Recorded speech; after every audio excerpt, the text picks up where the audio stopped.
Hello friends, स्वागत है आप सबका मेरे चैनल तुम्हारा सौरभ सोनी पर। तो आज हम लोग जानने वाले हैं प्रकाश का परावर्तन यानी कि रिफ्लेक्शन ऑफ लाइट और मिरर यानी कि जो दर्पण होता है कितने प्रकार का होता है इसके बारे में जानेंगे। और हो सकेगा तो हम लोग जानेंगे आगे, अगर टाइम मिला तो प्रतिबिंब कैसे बनता है दर्पण में, जो लगभग 90% लोगों को नहीं आता है। 10% बच्चों को नहीं आता है कि किसी भी वस्तु का प्रतिबिंब दर्पण में कहाँ पर रखा जाए तो कहाँ बनेगा, क्योंकि उन सबको ये नहीं समझ में आता कि प्रतिबिंब बनाना कैसे है। लेकिन हम लोग आज डिस्कस करने वाले हैं प्रतिबिंब बनने वाला कैसे है। ठीक है, सारी चीजें अगर इस क्लास में नहीं हो पाएगा तो हम लोग अगले वीडियो में जानेंगे। ठीक है, लेकिन उन सबसे पहले हम लोग सबसे पहले इस क्लास में पिछली क्लास की सारी चीजों को रिवाइज कर लेंगे फटाफट 2 मिनट में, ताकि सारी चीजें हमें बिल्कुल सही तरीके से समझ में आ जाए। ठीक है, तो आइए, ज्यादा नहीं, ये सेकंड नंबर का आपका क्लास है। फर्स्ट क्लास इससे पहले हुआ, अगर आपने वीडियो को नहीं देखा है तो पिछला वीडियो को आप देख लीजिएगा। और अगर फिर भी अपना देखना चाहें तो आप इस क्लास से ही समझ सकते हैं कि मैं रिवाइज करा देने वाला हूँ अभी के अभी। ठीक है, और एक और चीज मैं आपसे कहना चाहूंगा, आपको इस चैनल पर क्लास 10th 11th 12th सारी बोर्ड की, ठीक है, ये नहीं कि सिर्फ बिहार बोर्ड सीबीएसई, ठीक है, कोई भी स्टेट बोर्ड हो, और तो साथ में क्लास बोर्ड एग्जाम्स के बाद कॉम्पिटेटिव लेवल की तैयारी करने वाले स्टूडेंट के लिए भी इस चैनल पर आपको वीडियो देखने को मिलेंगी। तो चैनल को अभी तक अगर आपने सब्सक्राइब नहीं किया तो जरूर सब्सक्राइब कर लीजिएगा, ताकि आगे आने वाली वीडियोज आपको मिलती रहे। और वीडियो को अधिक से अधिक शेयर भी कीजिएगा ताकि मेरा हौसला भी बढ़ता रहे। तो आइए शुरू करते हैं। प्रकाश क्या है जानते हैं। सबसे पहले देखिए, प्रकाश पिछला क्लास में हम लोगों ने पढ़ा था कि विकिरण ऊर्जा का रूप में प्रकाश, इतना हम लोगों ने जाना था। उसके बाद हम लोगों ने जाना था किरण क्या है। किरण एक काल्पनिक रेखा है जिससे प्रकाश की दिशा को शो किया जाता है। ठीक है, किरण एक काल्पनिक रेखा जिससे प्रकाश की दिशा को यानी डायरेक्शन ऑफ लाइट को क्या किया जाता है, शो किया जाता है, रिप्रेजेंट किया जाता है। इसके बाद ये जो लाइट है, लाइट हमेशा एक बात याद रखिएगा, लाइट हमेशा सरल रेखा में नहीं जाता है। लाइट कभी भी ऐसा नहीं जाता है, लाइट हमेशा सरल यानी कि स्ट्रेट लाइन में जाता है। लाइट के पास होता है वो स्ट्रेट लाइन होता है। ठीक है, और उसके बाद हम लोगों ने जाना था रे क्या है। ठीक है, क्या जाना था, रे वो क्या ना, इसके बाद जो रे ग्रुप ऑफ रे, मतलब यहाँ पर 1 2 3 4 एक से ज्यादा जो रे का ग्रुप होगा उसको हम लोग बोलेंगे किरण पुंज। ठीक है, यानी कि इंग्लिश में बोलेंगे beam. Group of rays known as beam, यानी कि जो किरणों का समूह उसको किरण पुंज कहते हैं। किरण पुंज 3 प्रकार का होता है। पहला अभी सारी मतलब जो अभी मिलने वाला है, देखिए सारी किरणें एक जगह पर अभी मिल रही है। उसके बाद आगे क्या चीज है आपका अपसारी, यानी कि ये जो अप कर रहा है, मान लीजिए इस तरह से कोई चीज है तो ये अप कर रही है, तो इसका नाम क्या हो गया अपसारी, एक बिंदु से निकलता है। ठीक है, एक है आपका समांतर। समांतर मतलब बिल्कुल एक समान होगा। ठीक है, ये क्या है समांतर, और एक क्या था शुरू में अभिसारी, यानी कि ये ऐसे जा रहा है तो अभी क्या होगा, मिल जाएगा। आइए हम लोग देखते हैं अगला। जो वस्तुएं होती हैं, एक वस्तु आपका प्रकाश का उत्सर्जन करता है, यानी उससे प्रकाश निकलता है, जैसे बल्ब हो गया, ठीक है, जैसे सूर्य हो गया, ये सब क्या है प्रकाश का उत्सर्जन करते हैं। लोग को बोलते हैं लोग प्रदीप्त। प्रदीप्त कहने का मतलब है आपका ल्यूमिनस, क्या होता है ये ल्यूमिनस, प्रदीप्त का मतलब होता है। और एक है प्रदीप्त, ये सूर्य क्या था, प्रकाश का उत्सर्जन कर रहा, प्रकाश दे रहा, इसलिए हम लोगों ने जाना प्रदीप्त। जो प्रकाश नहीं देगा, जैसे लकड़ी ये बोर्ड प्रकाश नहीं दे रहा है तो इसको बोलेंगे अप्रदीप्त। ठीक है, ये सारी चीजें मैं पिछले क्लास में बता चुका हूं, बस रिवाइज में करा रहा हूँ। आगे आता है पारदर्शी। पारदर्शी का कहने का मतलब है कि ट्रांसपेरेंट। पारदर्शी मतलब ट्रांसपेरेंट, मतलब कि जिसकी आर पर प्रकाश जा सके, प्रकाश पार यानी कि जो लाइट है वो पार कर सके, उसको हम लोग बोलते हैं क्या चीज, ट्रांसपेरेंट यानी कि पारदर्शी। और एक वैसा जैसे ये लकड़ी जिसके आसपास प्रकाश न जा सके, इसे हम लोग बोलते हैं अपारदर्शी। ठीक है दोस्तों, जैसे मैं अगर आप टॉर्च जलाएगा, जैसे मैं यहाँ पर खड़ा हूँ तो आपको पीछे की चीजें छिप गई होंगी, कुछ चीजें दिखाई दे रही है। अगर मैं यहाँ से हट जाऊँ सारी चीजें दिखाई दे रही हैं, तो इसको अगर मैं यहाँ से हट जाऊँ तो सारी चीजें दिखाई दे रही है, यानी जब तक मैं था नहीं दिखाई दे रही थी, यानी प्रकाश लाइट में पास नहीं कर रहा था तो इस कारण दिखाई नहीं दे रहे थे। मैं क्या हो गया, मैं अपारदर्शी हो गया। कुछ चीजें अब हल्की हल्की दिखाई देंगी, जैसे कुछ शीशा वगैरह होता है जिसमें हल्की हल्की चीजें दिखाई देती है, वो आ जाएगा हमारा पारभासी। उम्मीद करता हूँ यहाँ तक दोस्तों आपको समझ में आ गया होगा। और बाकी ये सारी चीजों को ही मैंने पिछले वीडियो में डिस्कस किया था, और पिछले वीडियो में मैंने आपको परावर्तन के बारे में बताया था। तो इस वीडियो में मैं 2 मिनट में आपको परावर्तन ही कैप करा देता हूँ कि परावर्तन क्या है। देखिए ये मार्कर यहाँ पर है, अगर मैं मार्कर को यहाँ पर ऐसे फेंकूंगा, ठीक है, तो 9th क्लास में आपने पढ़ा होगा प्रत्येक क्रिया के विपरीत प्रतिक्रिया होता है। अगर आपने नहीं भी पढ़ा होगा, मैं यहाँ पर अगर फेंकूंगा तो आपको पता है ये यहाँ पर जाएगा, जाने के बाद क्या से स्लिप करेगा, नहीं, जाने के बाद यहाँ से ऐसे आएगा ऊपर। ठीक इसी तरह से अगर ये मार्कर की जगह पर मेरे हाथ में टॉर्च होता और यहाँ इस टॉर्च से निकल रहा होता लाइट, तो लाइट आपको पता है कि यहाँ पर टकराने के बाद क्या होगा। अगर यहाँ मिरर रख दिया जाए तो लाइट के ऊपर टकराने के बाद मिरर को पास नहीं करेगा, बल्कि यहाँ से क्या होगा, जितना एंगल पर ये जा रहा है सेम उतना ही एंगल पर ये ऐसे चला जाएगा वापस। मीडियम सेम होगा, माध्यम सेम होगा, ठीक है, माध्यम क्या होगा, सेम होगा, जैसे जाएगा वैसे ही लौट जाएगा। यानी कि यदि प्रकाश की किरणें, ठीक है, किसी सतह पर टकराने के बाद वापस लौट जाती है तो प्रकाश की इस घटना को प्रकाश का परावर्तन कहा जाता है। ठीक है, आपको उम्मीद करता हूँ समझ में आ गया होगा। नहीं समझ में आया है तो फिर से देख लीजिए। यदि प्रकाश की किरण, ये प्रकाश की किरण है, ठीक है, एक सतह पर जाकर के क्या करता है, टकराता है। एक सतह पर जाकर के क्या कर रहा है, ये टकरा रहा है, और टकराने के बाद क्या हो रहा है, ये वापस लौट जा रहा है सेम मीडियम में, सेम मीडियम में। ऐसा नहीं कि यहाँ पर आपका वाटर है तो यहाँ पर आपका हवा है, ऐसा कुछ नहीं है। मीडियम सेम होना चाहिए। प्रकाश के परावर्तन का कंडीशन ये है कि वहां पर मीडियम सेम होना चाहिए। अगर जल है तो जल, ठीक है, अगर हवा है तो हवा। अब हम लोग बात कर लेते हैं कि जो प्रकाश टकराया तो यहाँ पर एक किरण था जो यहाँ पर आ रहा था। किरण कहने का मतलब जो रे है, मैंने तो बताया नहीं यार किरण क्या होता है, दिशा को एरो से दर्शाया जाता है। तो जो रे है टकरा रहा है, ये आ रहा है, क्या हो रहा है, आ रहा है। अगर हम लोग भोजपुरी में देखें तो किस, मान लीजिए कोई गेट खुलवा रहा है बाहर से, तो आप बोलते हैं कैसे, आवत, इस तरह से कुछ लोग बोलते हैं। तो उसी तरह से अगर हम लोग देखें तो इसका भी नाम बिल्कुल आसान है। जैसे वहां पर कोई बोलता है आता हूँ आवत, उसी तरह से इसको बोला जाएगा आपत्ति। क्या बोला जाएगा, आपत्ति। ध्यान दीजिएगा, आपत्ति, क्योंकि ये आ रहा है। और यहाँ पर मैंने बताया टकराने के बाद लौट जाता है, तो इस घटना को क्या कहा, प्रकाश का परावर्तन। ये जो घटना है इसी का नाम है परावर्तन। ये जो घटना है टकरा कर वापस लौटने की जो घटना है उसको बोला जाता है प्रकाश का परावर्तन। तो क्या है, तो प्रकाश का टकराकर, प्रकाश के सतह से टकराकर लौटने की घटना, सतह से टकराकर लौटने की घटना। ठीक है, क्या है आपका परावर्तन है, प्रकाश का परावर्तन। जो किरण आ रहा है उस किरण को क्या बोलेंगे, आपतित किरण। अगर आप नोट कर ले तो बहुत ही अच्छा है। आता हुआ किरण, आता हुआ किरण, यही आपका आपत्ति, जिसको बोलते हैं इंसिडेंट रे। क्या बोला जाता है इंग्लिश में, इसको इंसिडेंट रे बोला जाता है, इंसिडेंट रे। इसके बाद हो गया आपका ये जो इंसिडेंट रे टकरा कर लौट रहा है, जो लौट रहा है उसको बोलते हैं रिफ्लेक्टेड रे, यानी कि परावर्तित किरण, परावर्तित को हम लोग बोलते हैं रिफ्लेक्टेड रे। ठीक है, रिफ्लेक्टेड रे, ठीक है, जो बाउंस बैक कर जाता है, मतलब टकरा के लौट जाता है। ठीक है,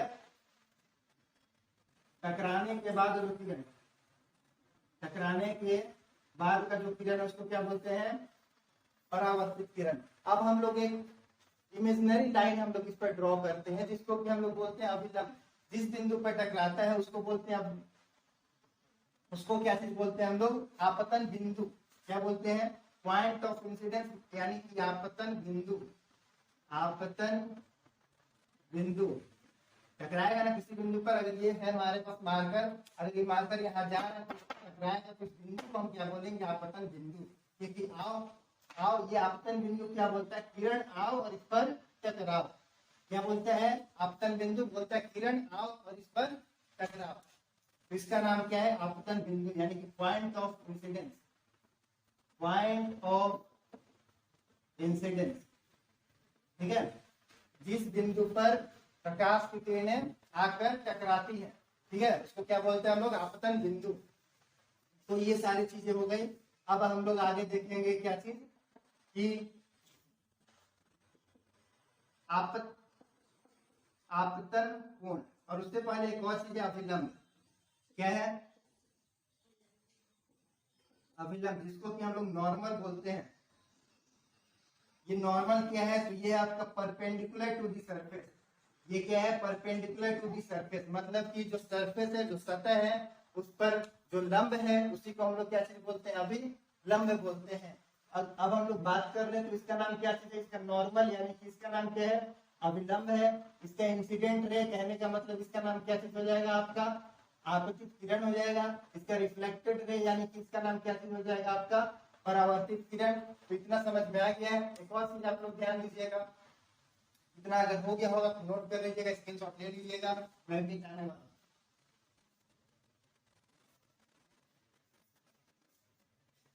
ठीक है, देखिए तो हम लोग बात करते हैं आगे कि अभिलंब के बाद क्या आएंगे। तो देखिए अभिलंब के बाद एक और चीज आता है आपका आपतन कोण। क्या आता है, आपतन कोण, जिसको इंग्लिश में बोलते हैं एंगल ऑफ इंसिडेंस। क्या बोलते हैं, एंगल ऑफ इंसिडेंस, या फिर इंसिडेंट एंगल। क्या बोलेंगे, इंसिडेंट एंगल, या फिर एंगल ऑफ इंसिडेंस। तो ये जो इंसिडेंस होता है इसके बीच होता है। देखिए यहाँ पर एक एंगल बन रहा है, इन दोनों के बीच ध्यान दीजिएगा। ये जो एंगल बन रहा है ना, इसी को हम लोग बोलते हैं एंगल ऑफ इंसिडेंस आई। ठीक है, मतलब इसके किसके बीच बनता है ये एंगल, तो आपका आपतित किरण तथा अभिलंब के बीच बनता है। कौन सा एंगल बनता है, एंगल आई, जिसको कि हम लोग बोलते हैं क्या चीज, आपतन कोण, यानी इंसिडेंट एंगल बोलते हैं। ठीक है, आगे हमारे पास क्या चीज है, आगे है ये वाला एंगल। इस एंगल का नाम है आपका परावर्तन कोण। क्या नाम है, परावर्तन कोण। तो देखेंगे हम लोग परावर्तन कोण। ठीक है, परावर्तन कोण ये किसके बीच बन रहा है, आप लोग देख के फिगर से समझ सकते हैं। बताइए, ये है आपका नॉर्मल यानी अभिलंब, और ये आपका परावर्तित किरण, यानी कि ये बनता है आपका परावर्तित किरण,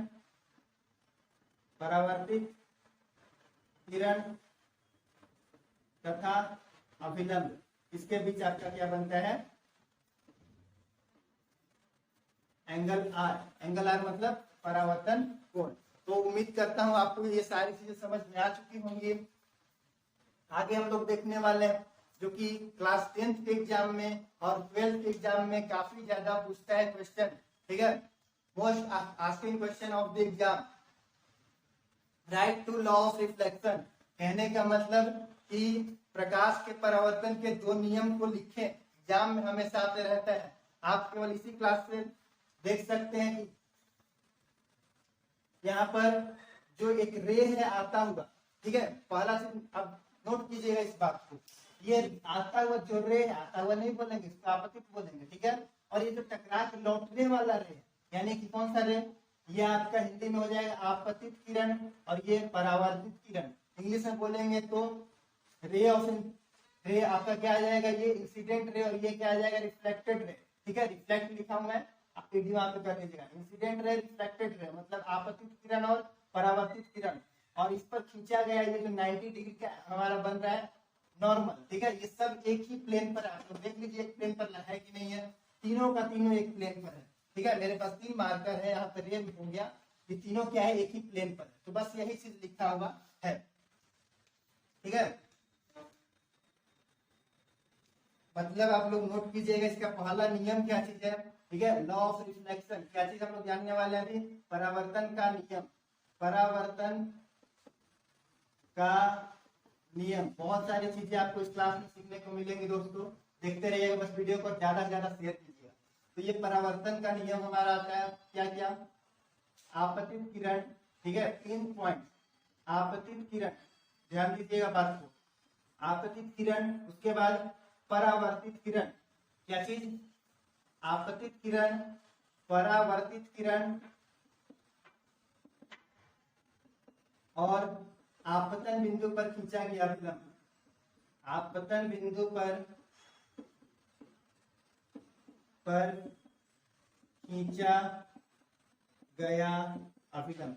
ठीक है, आपतन बिंदु पर खींचा गया अभिलंब, यानी कि जो नॉर्मल है, inclined at the same plane, मतलब कि तीनों एक ही सतह पर है। ये प्रकाश का पहला नियम है। इसमें तीन चीजें, ठीक है, तीन चीजें, आपतित किरण, परावर्तित किरण और इस पर खींचा गया जो अभिलंब, सब एक प्लेन पर होता है। ठीक है, ये तीनों जो होते हैं एक ही सतह पर होते हैं। ठीक है, एक ही सतह पर स्थित होते हैं, स्थित होते हैं। आगे मैं बात करूं तो ये पहला नियम है। पहला नियम में तीन मुख्य बातें हैं आपकी। ठीक है, पहला नियम में तीन मुख्य बात, आपतित किरण, परावर्तित किरण, आपतन बिंदु पर खींचा गया अभिलंब, यानी कि ये तीनों लाइन एक ही प्लेन पर है। ठीक है, उसके बाद जो आपतन कोण है, यानी कि ये वाला क्या चीज, आपतन कोण, ये हो गया आपका आपतन कोण। मैंने बताया था यहाँ पर आपतन कोण क्या होता है। ये हो गया परावर्तन कोण। ठीक है, ये क्या है, परावर्तन कोण। ये दोनों बराबर होता है। ये आपका 2 मार्क्स का क्वेश्चन एग्जाम में पूछता है और हम लोगों ने बहुत ही आसानी से इन सब चीजों को जान लिया है। ठीक है, बराबर कहने का मतलब है, अगर ये 60 डिग्री पर जाता है तो 60 डिग्री पर लौट जाएगा। अगर ये 70 डिग्री पर जाके टकराएगा तो 70 पर लौट जाएगा। अगर ये 10 डिग्री पर जाके टकराएगा तो 10 पे लौट जाएगा। यही कहने का मेरा मतलब है। ठीक है, तो ये बहुत ज्यादा इंपॉर्टेंट है एग्जाम की दृष्टि से। ठीक है, आप इसको स्क्रीनशॉट ले लीजिए। हम लोग अभी डिस्कस करने वाले हैं, मिरर डिस्कस करेंगे, प्रतिबिंब डिस्कस करेंगे, सारी चीजें हम लोग डिस्कस करने वाले हैं। तो क्लास को आप देखते रहिए और वीडियो को ज्यादा से ज्यादा शेयर कीजिए।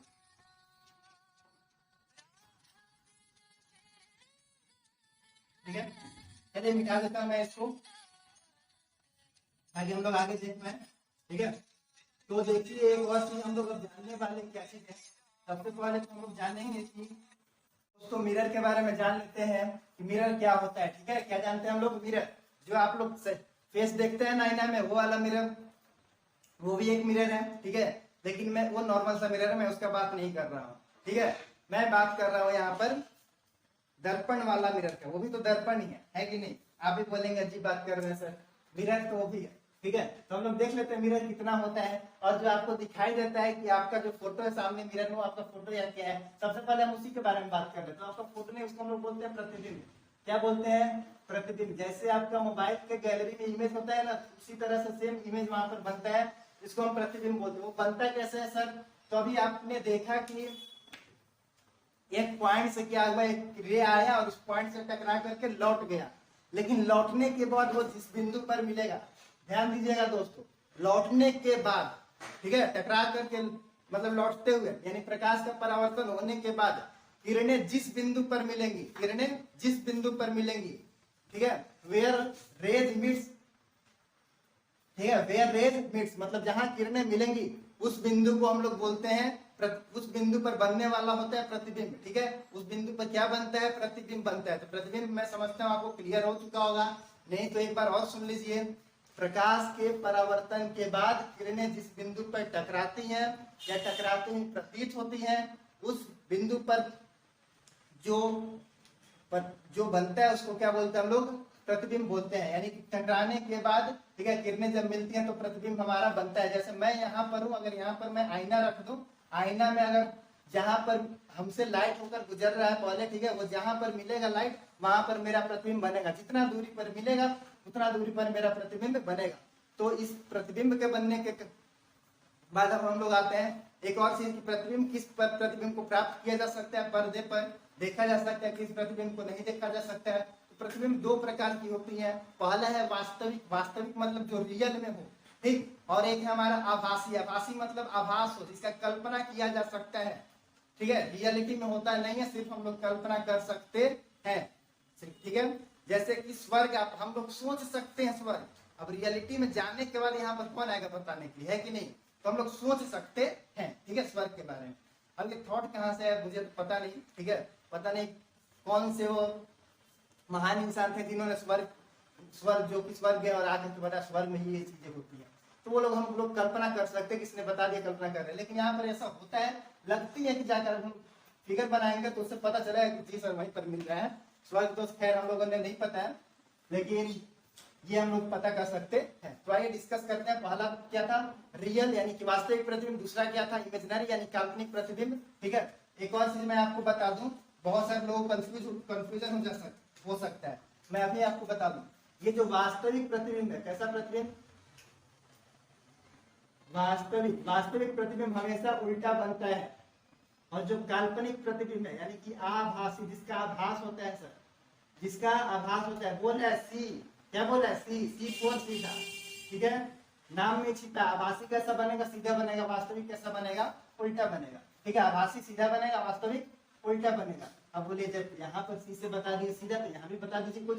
आप लोग का इतना ब्रेन तो है, जब एक सीधा बनेगा दूसरा क्या बनेगा, उल्टा बनेगा, सिंपल सी चीज है। तो अभी हम लोग आपका प्रतिबिंब के बारे में जान गए, दो प्रकार का प्रतिबिंब। अब हम लोग बहुत ज्यादा इंपॉर्टेंट, मोस्ट इंपॉर्टेंट पढ़ने वाले हैं दर्पण यानी कि मिरर, ठीक है, मिरर पढ़ने वाले हैं, ध्यान दीजिएगा। अगर आप लोग अभी बिना ध्यान से पढ़ रहे हैं तो ठीक है, कोई बात नहीं, फिर से आप लोग माइंड को कंसंट्रेट कीजिए। और दर्पण पढ़ने वाले, दर्पण दो प्रकार के होते हैं। अगर हम किसी से पूछें, आप भी पूछेगा तो बताएगा क्या चीज, सर अवतल और उत्तल होता है, गलत है बच्चों, ठीक है, ना अवतल होता है ना उत्तल होता है, ये दर्पण का टाइप नहीं है। दर्पण का मेन टाइप है गोलीय दर्पण और समतल दर्पण। अब उस गोलीय के अंदर आएगा हमारा क्या चीज, अवतल उत्तल, यानी कॉनकेव और कॉन्वेक्स, ठीक है। अगर आपको इंग्लिश में चीजें समझ में आती हैं तो आप इंग्लिश में भी समझ सकते हैं, ठीक है। देखिए मिरर कितना प्रकार का, यानी कि दर्पण कितना प्रकार का होता है सर, दो प्रकार का होता है। पहला हो गया आपका समतल, जो कि अभी हम लोग डिस्कस कर लेंगे 2 मिनट में। उसके बाद हमारा क्या आने वाला है, गोलीय। नाम से पता चलता है कि ये गोलीय है, गोलीय यानी कि गोल है, ठीक है। तो दो प्रकार का दर्पण हो गया, समतल और गोलीय। समतल के बारे में डिस्कस कर लेते हैं कुछ पॉइंट। समतल दर्पण में क्या चीज है, जो प्रतिबिंब होता है हमेशा वस्तु जितनी दूरी पर बनता है सेम उतना ही दूरी पर, प्रतिबिंब का ऊंचाई वस्तु का ऊंचाई बराबर हमेशा होता है। समतल दर्पण में ज्यादा कुछ खास नहीं पढ़ना है हम लोग, पढ़ना तो है गोलीय में सर। किसमें पढ़ना है, गोलीय में पढ़ना है। गोलीय यानी कि स्फेरिकल मिरर, ठीक है, गोलीय यानी कि स्फेरिकल मिरर। मैं आपसे एक बात बार बार बोल रहा हूँ, वीडियो को ज्यादा से ज्यादा शेयर कीजिएगा, ठीक है, स्फेरिकल मिरर। क्योंकि शेयर करने से होता है दोस्तों कि सब्सक्राइबर मान लीजिए बढ़ते हैं, आप शेयर कीजिएगा, ठीक है, तो मेरा हौसला बढ़ेगा। मेरा जितना भी ज्यादा हौसला बढ़ेगा, मैं आपको उतना जुनून के साथ पढ़ा पाऊंगा, ठीक है, तो मैं अपना 100% दे पाऊंगा। तो इसलिए ध्यान दीजिएगा मेरी बातों को और पढ़ते रहिएगा पढ़ाई। देखिए स्फेरिकल जो मिरर होता है, ठीक है, ये दो टाइप का होता है। पहला हमारे पास क्या चीज आएगा, पहला आएगा अवतल, और जो सेकंड नंबर का आएगा वो आएगा उत्तल। अवतल देखिए एक चीज कॉमन है, इसका नाम है कॉनकेव, इसका नाम है कॉन्वेक्स। लोगों को याद ही नहीं होता है सर कॉन्वेक्स मतलब अवतल होता है क्या, कोई बोला कॉनकेव मतलब अवतल होता है, नहीं याद है, मैथ बनाते हैं, कॉनकेव को हटा दीजिए, ठीक है। काउंट करते हैं, 1 2 3 4, 4 अक्षर से मिलके वाला, कौन के बाद कितना, 1 2 3 4, 4 अक्षर से, 1 2 3 अक्षर से, 1 2 3 अक्षर से। कितना आसान है, हिंदी या फिर इंग्लिश कुछ भी हो हमें याद हो ही जाने वाला है कि नहीं। ये चीख चीख कर कहता है कि मैं कॉनकेव हूँ, कॉनकेव क्या कहता है, चीख चीख कर कहता है कि मैं अवतल हूँ, कॉन्वेक्स कहता है कि मैं उत्तल हूँ। 3 अक्षर का ये भी, 3 अक्षर का ये भी। तो क्या हिंदी इंग्लिश में कंफ्यूजन है क्या कंफ्यूजन, नहीं है। आइए हम लोग जानते हैं अवतल दर्पण और उत्तल दर्पण के बारे में दोस्तों, ठीक है। क्या जानने वाले हैं अवतल और उत्तल दर्पण के बारे में।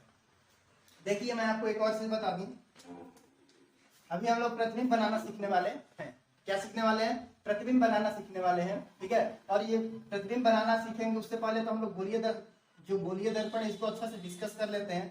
तो देखिए गोलीय दर्पण को डिस्कस करते हैं और इन दोनों का सिर्फ देख लेते हैं। देखिए जल्दी से देखिएगा, थोड़ा ध्यान दीजिएगा, ठीक है, क्योंकि अगर बिना आप लोग ध्यान दिए देखते हैं सिर्फ इसी तरह से तो कुछ नहीं आने वाला है। तो ये आपका एक गोला, ठीक है, गोलीय दर्पण एक गोले का भाग होता है। जो गोलीय दर्पण है वो एक गोले का भाग होता है। इस गोले में हम लोग करते क्या चीज है, ठीक है, इसको हम लोग रजतित कर देते हैं, पेंट कर देते हैं। ध्यान दीजिएगा, यहाँ पे मैं इसको रजतित यानी कि पेंट करता हूँ, ठीक है। इसको बाहर से मैंने पेंट किया, कहाँ से किया, बाहर से किया, ठीक है, और करने के बाद मैंने इसको काट दिया। तो इस इधर पोर्शन वाला जो बनेगा इसका नाम होगा अवतल। यानी कि अवतल दर्पण को बाहर से रजतित किया जाता है, अवतल को बाहर से पेंट किया जाता है। It is painted by outside, ठीक है। ये हमारा, इसको हम अंदर से पेंट कर देते हैं, इधर से अंदर की तरफ से, ठीक है। तो it is painted bye inside, इसका नाम क्या हो जाएगा, इसका नाम हो जाएगा उत्तल। पहला डिफरेंस तो समझ में आ गया सर काफी आसानी से। इसको बाहर से पेंट करते हैं, इसको अंदर से पेंट करते हैं, ठीक है। इसका जो परावर्तक सतह है, यानी कि देखिए अब इसको मैं निकाल कर यहाँ पर लाऊंगा, इसको निकाल कर यहाँ पर लाऊंगा, ठीक है। इसको मैं निकालता हूँ इस गोले से और इसको उठा करके मैं यहाँ पर ऐसे ला देता हूँ। तो इसका जो परावर्तक सतह है, यानी कि परावर्तक सतह क्या है, जिससे किरण आकर टकराएगा, ठीक है। यानी यहाँ से किरण आ रहा है तो यहाँ से टकराएगा, तो ये हमारा परावर्तक सतह है। कैसा सतह है? परावर्तक सतह है। अब इससे टकरा रहा है तो इसका परावर्तक सतह धंसा हुआ है कि नहीं धंसा हुआ, ऐसे है, ठीक है। आसानी से बुला रहा है तो ये क्या धंसा हुआ है। तो इसका दूसरा जो डिफरेंस आएगा, इसका परावर्तक सतह धंसा हुआ होता है। अब इसको मैं देख लेता हूँ यहाँ पर, इसका परावर्तक सतह क्या होता है, देखिए इधर से लाइट कभी नहीं आएगा, इधर से जाएगा, ठीक। तो इसका परावर्तक सतह उभरा हुआ होता है, उभरा हुआ है कि नहीं, इधर निकला हुआ है, इधर से लाइट जा रहा है, इसका परावर्तक सतह क्या है, उभरा हुआ होता है, ठीक है। इतने चीजों को हम लोग समझ चुके हैं। हम लोग तो पढ़ रहे थे यहाँ पर कांच जब बाबू इसी से है तो इसको ही देख लो ना, है कि नहीं। तो आप लोग देखिए गोला था कि नहीं था, गोला था तो गोला में से वृत्त जो होता है उसके अंदर सेंटर होता है, बीच वाले चीज को बोलते नहीं बोलते हैं, मैथ में पढ़े होंगे आप लोग, ठीक है। तो जो जिस गोले का भाग दर्पण होता है, उस दर्पण के केंद्र को ही, सॉरी उस गोले के केंद्र को ही, ये जो दर्पण है गोलीय दर्पण, उसका वक्रता त्रिज्या कहा जाता है। इसमें इसको त्रिज्या कहा जा रहा था, ठीक है। और जब हम लोग बात करें गोलीय दर्पण, ठीक है, जो केंद्र था उसी को क्या कहा जाएगा, वक्रता त्रिज्या, ठीक है। क्या कहा जाएगा, वक्रता त्रिज्या, ठीक है। यानी कि इंग्लिश में सर बता दीजिए, इंग्लिश में इसको आता है centre of curvature, centre of curvature इसको कहा जाता है, ठीक है, सेंटर ऑफ कर्वेचर, जिसको कि एक मिनट, वक्रता त्रिज्या नहीं, सॉरी वक्रता केंद्र कहा जाता है ना। अब आगे आएगा वक्रता त्रिज्या, क्या आने वाला है, वक्रता त्रिज्या। जब उसके सेंटर को हमने कहा सेंटर ऑफ कर्वेचर, तो इसका रेडियस को हम लोग क्या बोलेंगे, रेडियस ऑफ कर्वेचर, क्या बोलेंगे, रेडियस ऑफ कर्वेचर, ठीक है, रेडियस ऑफ कर्वेचर पूरा लिख लीजिएगा, रेडियस IUS, ठीक है। तो रेडियस ऑफ कर्वेचर हम लोग बोलते हैं, यानी कि इसको शॉर्ट में क्या चीज बोला जाएगा, इसको बोला जाएगा R और इसको बोला जाएगा C, ठीक है। आगे अगर हम लोग आते हैं तो ये जो हमारा कट, क्या आप लोग देखिए, अगर हम लोग अब इसको हम लोग मान लेते हैं, इसको मान लेते हैं क्या चीज, अर्थ मान लेते हैं। तो अर्थ सबसे ऊपर वाला क्या होता है, पोल होता है, एक तरफ नॉर्थ पोल, एक तरफ साउथ पोल। तो सेम इसमें भी आएगा, जो साइड वाला चीज है इसको बोलेंगे हम लोग पोल। ये सब क्या है, पोल है, ये सब क्या है, इधर किनारे पोल है, ठीक है। तो ये क्या है, हमारा पोल है। ये क्या है, दर्पण का ध्रुव कहलाएगा, जो दर्पण का है ध्रुव कहलाएगा। और यहाँ पर जो लाइन मैंने खींचा हुआ है इसको बोलेंगे हम लोग मुख्य अक्ष, प्रिंसिपल एक्सिस बोलेंगे, क्या बोलेंगे, मुख्य अक्ष। पॉइंट्स का बस नोट करते रहिएगा। हमने आपको ध्रुव बताया है, ध्रुव मतलब क्या हो गया, पोल हो गया। और इसके बाद मैं आपको क्या बता रहा हूँ, दिखाई दे रहा है नीचे वाला, नहीं दिखाई दे रहा है। तो देखिए ऊपर हम लोग आ जाते हैं। हमने क्या बताया, इसके बाद आपको ध्रुव बताया है, क्या बताया है, ध्रुव यानी कि पोल, ठीक है। ये क्या है, हमारा पोल है। इसके बाद मैं आपका क्या डिस्कस करने वाला हूं, तो इसके बाद सेंटर ऑफ कर्वेचर आपका हो गया मुख्य अक्ष, क्या चीज, मुख्य अक्ष, मुख्य अक्ष हो गया। मुख्य अक्ष क्या है, इस पर जो अक्ष है ये वाला, इस अक्ष को हम लोग बोलते हैं मुख्य अक्ष। इसी पर किसी वस्तु को, किसी बॉडी को रखा जाएगा और इसी मुख्य अक्ष से सारी दूरियों को मापा जाएगा। दर्पण की सारी दूरियां कोई पूछा है कहां से मापी जाती है, तो मुख्य अक्ष से ही मापी जाती है, ठीक है। आगे देखिए, ये पोल है, क्या है, पोल, जो किनारा इसका है क्या था, पोल हो गया। अब पोल से लेकर यहाँ तक क्या होता है, रेडियस होता है, क्या होता है, रेडियस होता है। और रेडियस की आधी दूरी को, रेडियस के आधा दूरी को हम लोग बोलते हैं फोकस, क्या बोलते हैं, फोकस। किसका आधा होता है, तो जो रेडियस होता है, यानी कि जो त्रिज्या होता है, त्रिज्या का जो आधा दूरी होता है उसको हम लोग क्या चीज बोलते हैं, फोकस, ठीक है। फोकस को मैंने क्या लिखा, त्रिज्या का आधा, यानी कि इसका एक फॉर्मूला आ जाएगा F=R/2। ये फॉर्मूला को प्रूव कर रहा हूं, मैं प्रूव करा दूंगा अगर आप लोग बोलेंगे तो, ठीक है। तो ये क्या हो गया, गोलीय दर्पण का कुछ टर्म्स हो गया जो कि एग्जाम में हमेशा आता है, ठीक है। तो देखिए दोस्तों, आगे हम लोग देखने वाले हैं कि दर्पण में प्रतिबिंब कैसे बनाएं, जो कि बहुत ज्यादा इंपॉर्टेंट है, ठीक है। वीडियो लंबा ना हो इसके लिए आप लोग को होल्ड करना पड़ेगा, एक दिन का वेट करना पड़ेगा कम से कम, ठीक है। कल मैं आपको एक और वीडियो बना दूंगा, प्रतिबिंब कैसे बनता है, आपको पूरी अच्छी तरीके सारी चीजें आ जाएंगी। अभी तो आप देख सकते हैं अवतल उत्तल में आप डिफरेंस भी सीखे हैं। अगर डिफरेंस अगर आपको एक और है कि अगर सर डिफरेंस में कुछ और बातें बता दीजिए। तो देखिए जो उत्तल है हमेशा बड़ी चीजों को छोटा करके दिखा देता है। उत्तल क्या है, बड़ी चीजों, अगर इतना बड़ा चीज है तो बड़ी चीजों को क्या कर देगा, छोटा करके दिखा देगा। अवतल क्या चीज है, तो छोटा चीज को क्या कर देगा, बड़ा करके दिखा देगा। यानी उत्तल उसमें बड़ा छोटा दिखाया तो अवतल में क्या होगा, इतना बड़े मार्कर को इतना छोटा में दिखा देगा। और उत्तल में क्या होगा, एक मिनट, छोटी सी चीजों को बड़ा दिखा देगा अवतल। और उत्तल क्या चीज है, बड़ी सी चीज को छोटा दिखा देगा। जैसे बात कर ले अगर हम, तो बाइक, कार आपने देखा होगा, तो बोलिए कि सर वो दर्पण से बनता है। नहीं, दर्पण से वो तो नहीं बनता है, लेकिन जो उसमें साइड मिरर होता है ना, आईना, उसमें लगा होता है ये वाला दर्पण। क्योंकि आप पीछे से सोचो कितनी सारी ट्रक्स वगैरह आ रही होंगी, ठीक है, और एक छोटे से आईना में वो आ जाता है, तभी दिखा देता है। नहीं तो अगर सोचिए आप वहां अवतल दर्पण लगाइएगा तो एक ट्रक आएगा तो पूरा ट्रक को भी नहीं दिखा पाएगा, ट्रक का सिर्फ ड्राइवर उसको ही दिखा पाएगा, तो आप कैसे ड्राइविंग कर पाइएगा फिर। तो इसलिए क्या होता है, पीछे की विस्तार की चीजों को दिखाता है कौन, उत्तल दर्पण, यानी कॉनकेव, कॉन्वेक्स मिरर, ठीक है। और कॉनकेव क्या होता है, छोटे से छोटे चीजों को बड़ा करके जूम करके दिखाता है। मोबाइल में होता है ना जूम, सेम वही जूम करके दिखा देगा। नहीं समझ में आ रहा है, देखिए मेरा यहाँ पर हाथ है, कौन दिखाएगा ऐसे, उत्तल दिखाएगा, ठीक है, सॉरी अवतल दिखाएगा। कौन दिखाएगा, ऐसे अवतल। और अभी ऐसे दिखाई दे रहा है, कौन दिखाएगा, कौन दिखाएगा, उत्तल दिखाएगा। छोटा से बड़ा अवतल, बड़ा से छोटा उत्तल, ठीक है। तो आगे हम लोग मिलेंगे नेक्स्ट वीडियो में, तब तक के लिए इतना ही, ठीक है। पढ़ते रहिएगा और वीडियो को शेयर और सब्सक्राइब कीजिएगा। Thank you.